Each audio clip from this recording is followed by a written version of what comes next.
Alors bonjour et bienvenue à toutes et à tous à la table ronde Masterclass, le média qui parle management et innovation. Alors pour votre information, cette vidéo sera enregistrée et rediffusée. Donc la vidéoconférence d'aujourd'hui va se dérouler sur le thème du management de Buurtzorg, un modèle adapté aux soins à domicile qui nous vient directement des Pays-Bas. Donc, au jour où l'accompagnement voilà, des personnes en EHPAD, en maison de retraite, ou même les personnes recevant des soins à domicile sont de plus en plus pointées du doigt, un changement est peut-être nécessaire. En tout cas, c'est ce qu'on va voir avec nos deux intervenants aujourd'hui. Aujourd'hui, nous sommes en compagnie de Monsieur Stéphane Schulte, donc c'est dirigeant d'Octavie. Donc, merci à vous d'être là et de Madame Léa Cormio, auxiliaire de vie, également en poste chez Octavie. Donc, moi-même et Madame Leroyer de l'agence Masterclass, on va animer cette visioconférence qui va durer à peu près une vingtaine de minutes. Donc, on va pouvoir commencer. Donc, si vous avez, merci aussi à ceux qui nous écoutent en direct. Donc, si vous avez des remarques, des questions, il ne faut pas hésiter à les poser dans le chat et dans le chat et on y répondra en fin de conférence. Voilà, on prendra 5 minutes pour répondre à ces questions et donc voilà. Donc du coup, on va pouvoir commencer. Donc Monsieur Schultes, je vais vous laisser un peu la parole pour que vous vous présentiez vous et en même temps, du coup, votre entreprise. Et donc du coup, qu'est-ce que le management et surtout le schéma de Burt. Merci beaucoup à vous deux. Merci pour cette introduction. En effet, il y a une actualité et le sujet est quand même un sujet qui nous préoccupe depuis des années. Donc moi, j'ai pu rencontrer toutes sortes de management dans ma petite carrière. Donc ça fait bientôt 40 ans, il faut l'avouer. Donc, ça fait une belle expérience qui a commencé dans les grands groupes automobiles comme Volkswagen, Jaguar, Porsche. Donc, surtout un modèle managérial, on va dire,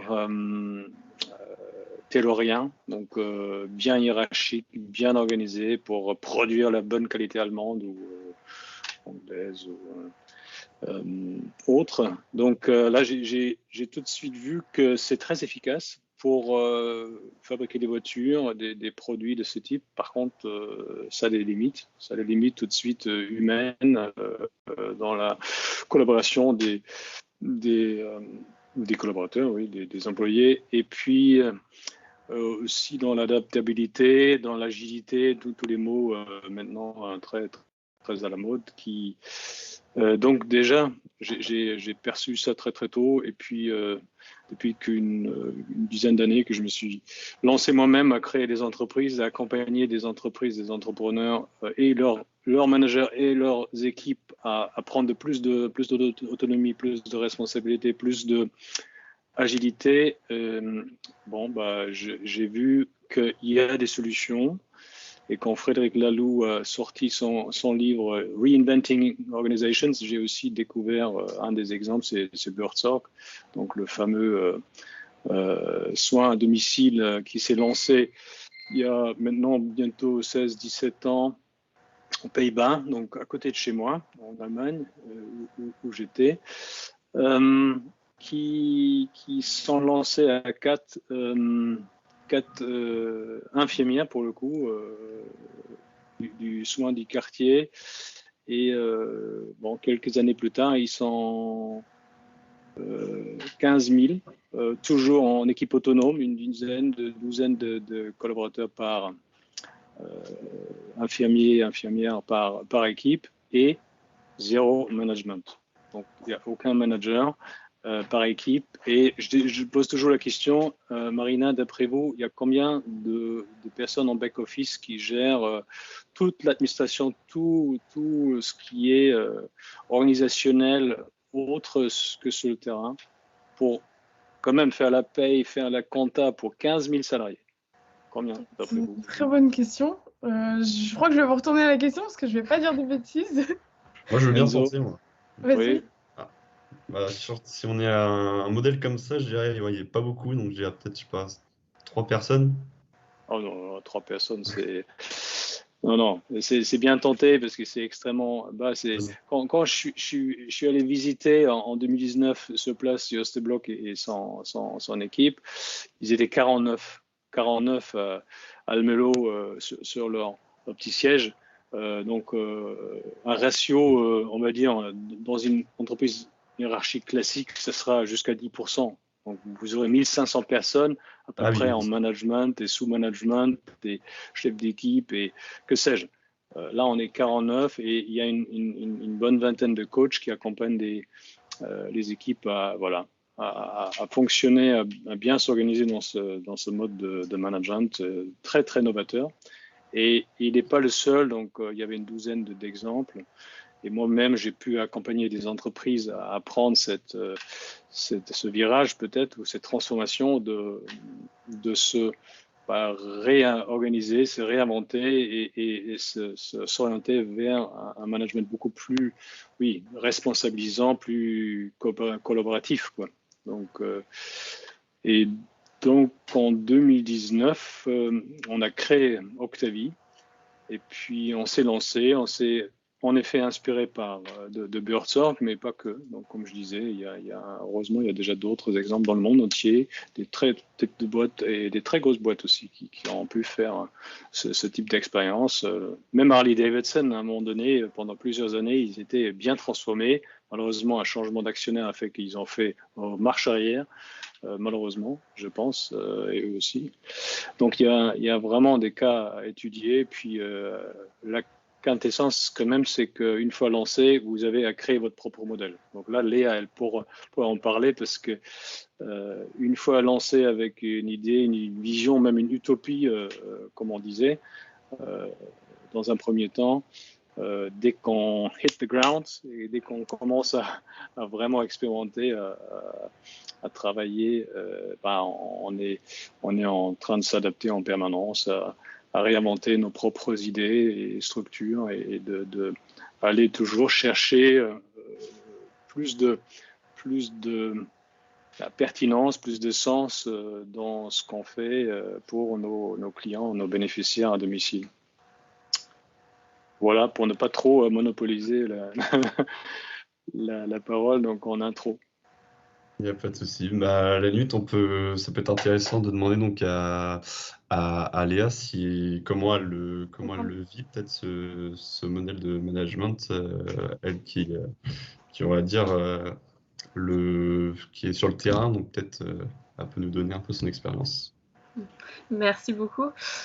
Oui, du coup, c'est assez novateur comme fonctionnement parce que moi, je venais pas du milieu d'aide à domicile du tout, de base. Donc, en fait, c'est une reconversion professionnelle que j'appelle réussie. Du coup, moi aussi. non, c'est vrai que c'est assez surprenant. On n'a pas l'habitude de ce fonctionnement-là. Moi qui ai fait pas mal d'études, pareil, il y a une certaine hiérarchie. En fait, quand j'ai intégré Octavie, donc avec un certain nombre d'études et des expériences dans d'autres domaines, hiérarchiques, du coup, j'ai dû apprendre à déconstruire en fait un petit peu tout ce que j'avais connu auparavant. Et c'est assez intéressant et très motivant parce que ça nous laisse une grande liberté. Il y a déjà une confiance qui est donnée dès le départ à l'employé. Ça, pour le trouver ailleurs, bon, c'est pas souvent. Ce qui, du coup, en fait, nous redonne toutes les forces nécessaires et les ressources nécessaires pour gérer après et s'approprier, du coup, tout ce dont on a besoin pour fonctionner. Et c'est hyper puissant en fait. C'est hyper puissant parce que du coup on se sent vraiment investi.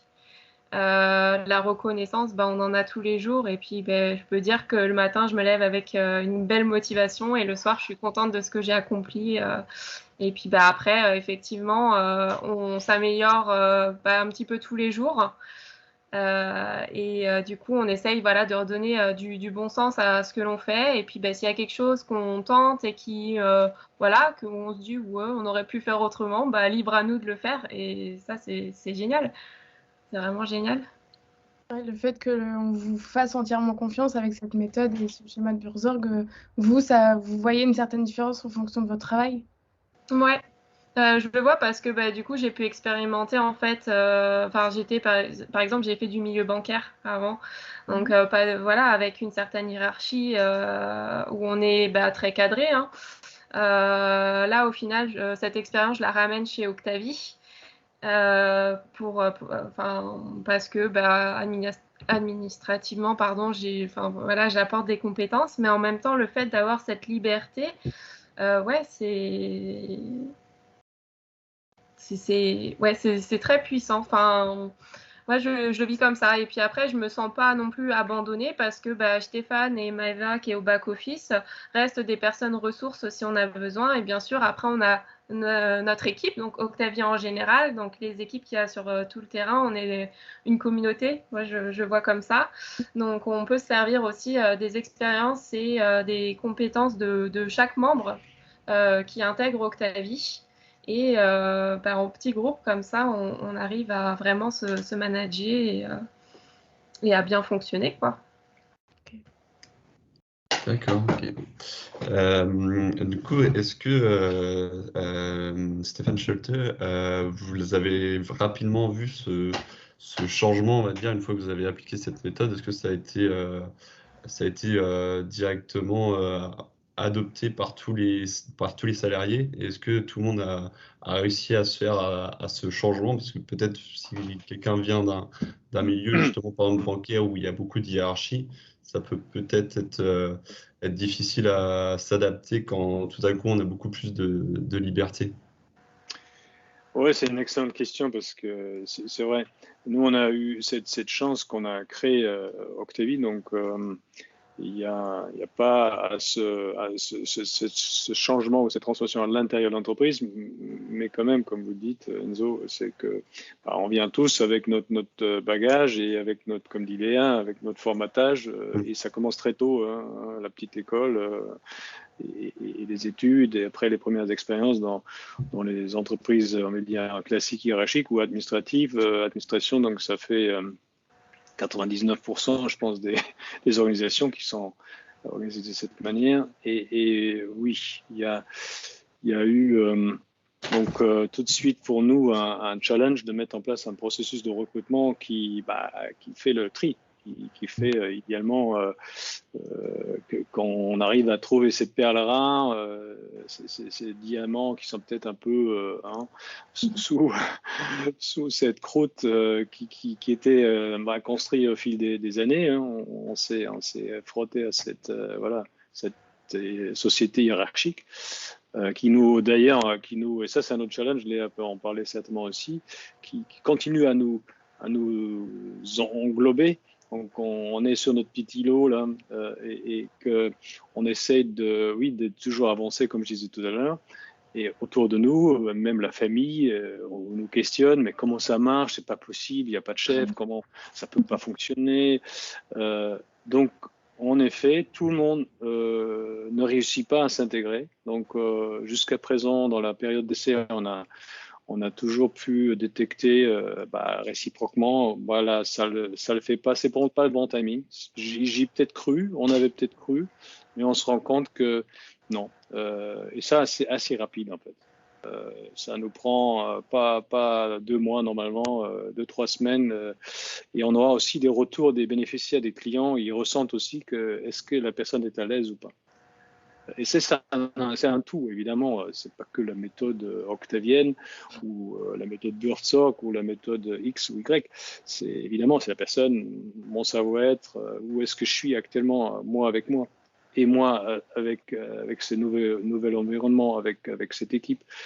Donc là, le feedback, on l'a tout de suite. Et puis, vu qu'on est tous connectés en permanence, ça va très vite. Donc, notre challenge, c'est ça, trouver en effet des personnes qui sont à la fois volontaires, qui ont envie de vivre cette expérience, s'engager, se responsabiliser et en même temps capables, là où ils sont à ce stade dans leur vie. Parce que moi, je pars du principe que tout le monde est capable. Marine est capable, Enzo est capable, Léa, Stéphane, on est tous capables, on est tous autonomes. On est tous capables d'être autonomes, évidemment. On le montre tous les jours. Sauf que dans notre vie professionnelle, il peut y avoir des freins sur notre parcours qui font que c'est pas le moment, c'est trop tôt, par exemple. Ou je veux pas, tout simplement. Ben là, ok, on va pas les rencontrer. Ça, vous allez rencontrer, et je rencontre ça quand j'accompagne d'autres entreprises à se transformer. Là, il y a eu un autre contrat avant. Et là, tout d'un coup, peut-être qu'un entrepreneur a envie de changer. Et là, vous avez en effet des gens en face de vous, ils disent non, je n'ai pas signé pour ça, je ne veux pas de ça.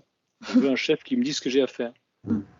Et c'est entendable, c'est tout à fait entendable. Parce que ce n'était pas le contrat. Et maintenant, il faut vraiment les inviter à expérimenter. Est-ce que tu n'as pas envie d'expérimenter, voir ce que ça donne, ce que ça fait? Est-ce que c'est peut-être une alternative? Est-ce que c'est peut-être mieux? En tout cas, la conviction du leader, c'est que ça sera mieux, cette forme d'organisation, ce type de management sera mieux demain pour son entreprise. Et chez Octavie, on a fait ce choix dès le départ. On s'est dit, on peut pas se projeter dans l'avenir. Enzo nous lisait un peu l'actualité en intro.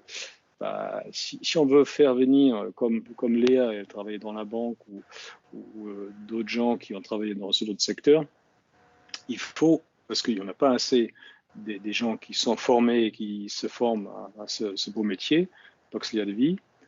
Donc il faut trouver d'autres solutions, trouver une façon d'attirer d'autres talents et les faire expérimenter encore une fois, ce noble métier. Et là, pour nous, cette façon d'auto-organiser, c'est la clé. C'est la clé de voûte. Ok. On a des questions dans le chat. Je ne sais pas si tu les as, Marina. Ouais, si. Je vais lire la première. Du coup, on a la première question qui vient de Anaïs, qui, du coup, vous est destinée, Stéphane, qui dit, vous avez dit que vous avez rencontré plusieurs styles de management durant votre carrière, mais est-ce que chez Octavie, vous avez toujours utilisé cette méthode ou vous avez utilisé d'autres choses et c'est celle-là qui a marché, donc du coup, que vous avez gardé? La réponse est oui. On a tout de suite lancé Octavie sur cette façon de penser, cette façon de ressentir. C'est un management par le sens pour moi, un management par la confiance. Les émotions, l'émotion la plus importante pour nous, c'est vraiment la confiance. Après, il y a les ressources. Moi, je joue le coach. Maëva, elle fait back office en merveille. Il y a tous les collègues. Donc là, ok, on reprend confiance, on redémarre. Donc c'est cet apprentissage qui demande beaucoup. Donc là, c'est challenging. Donc est-ce que c'est un limite pour nous? Non, évidemment, Léa l'a dit, c'est encore un avantage parce qu'on s'adapte et on se fait grandir mutuellement en vitesse grand V. C'est ça. Pour résumer, si vous voulez grandir très très vite, venez chez nous. D'accord. Bon, je pense que c'est parfait pour conclure, parce qu'on a un peu dépensé. Bon, il y a d'autres questions, mais on ne va pas avoir le temps d'y répondre. Par contre, on peut mettre les réseaux sociaux d'Octavie, on les mettra au montage, je pense. C'est comme ça, si ceux qui avaient des questions, vous pourrez peut-être avoir réponse. Volontiers. Oui, tout à fait. Voilà. N'hésitez pas, parce que nous, on recrute en permanence. Super. En tout cas, merci beaucoup d'avoir consacré du temps pour nous. Et du coup, c'était un plaisir d'avoir pu parler de votre entreprise et du coup de cette méthode que vous utilisez au quotidien. Et puis, voilà. Et puis, on se donne rendez-vous pour la semaine prochaine pour une nouvelle table ronde de masterclass. Merci, bonne soirée. Merci beaucoup à vous, Enzo. Merci encore à vous.